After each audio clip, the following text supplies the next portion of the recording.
As the Vice President for Mission Engagement and Church Affairs, our next guests assist in deepening the conversation across the university on issues of importance to the Roman Catholic Church.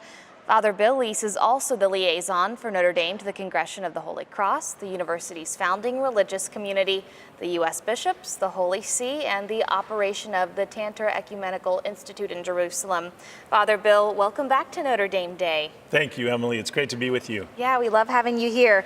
I understand the university is engaged in on-the-ground outreach to the church in Ireland. Can you tell us about that? We sure are.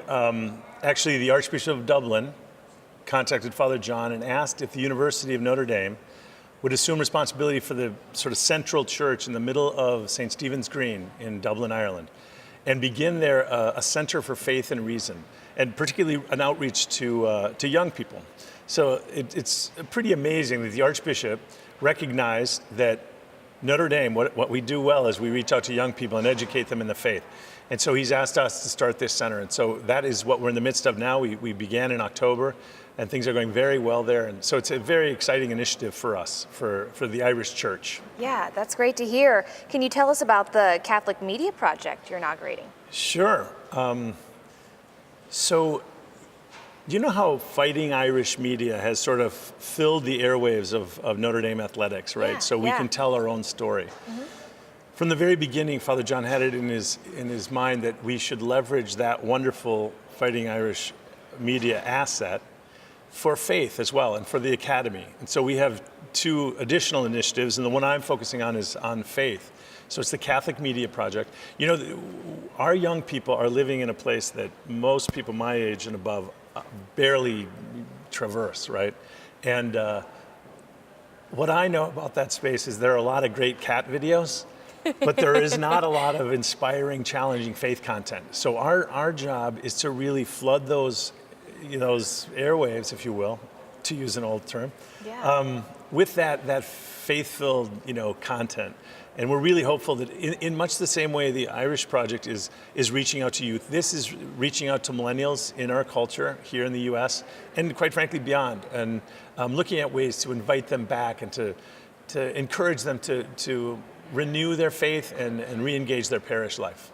What a great way to reach out to young people. Yeah, it's terrific. So one responsibility your office is tasked with is engaging the universal church, namely the Vatican. Could you talk about that relationship?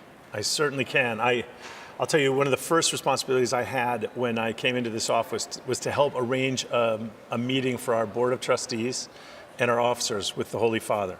And Francis was relatively new in his position, and it was a daunting task. I have to do what? So it was a blessing when it all came together. And I'd love to say that I'm on the phone with the Pope every week, but that's not quite the case. I've had the privilege of meeting with him a couple times. But most of our work is with various Vatican offices, the Office for Christian Unity, for Catholic Education.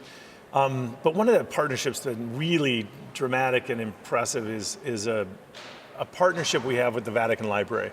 The Vatican Library has agreed to allow us, Notre Dame, to be sort of the privileged academic institution over the next 10 years. And we are bringing other institutions, Catholic and non-Catholic, medieval studies professors, scholars from across the board. Because the Vatican Library, frankly, is not just an ecclesial library or theology or philosophy. It's like the attic of civilization. It's got some of the most impressive works in the world. And so it has allowed us to engage scholars and others. So that project has brought us into a much deeper relationship with the Vatican on so many levels. And that's true for many of our faculty with the Vatican. So it's been a very exciting initiative for us. Wow. Sounds like a lot of exciting things going on. Father Bill, thank you so much for joining us again for Notre Dame Day. Delighted to be with you.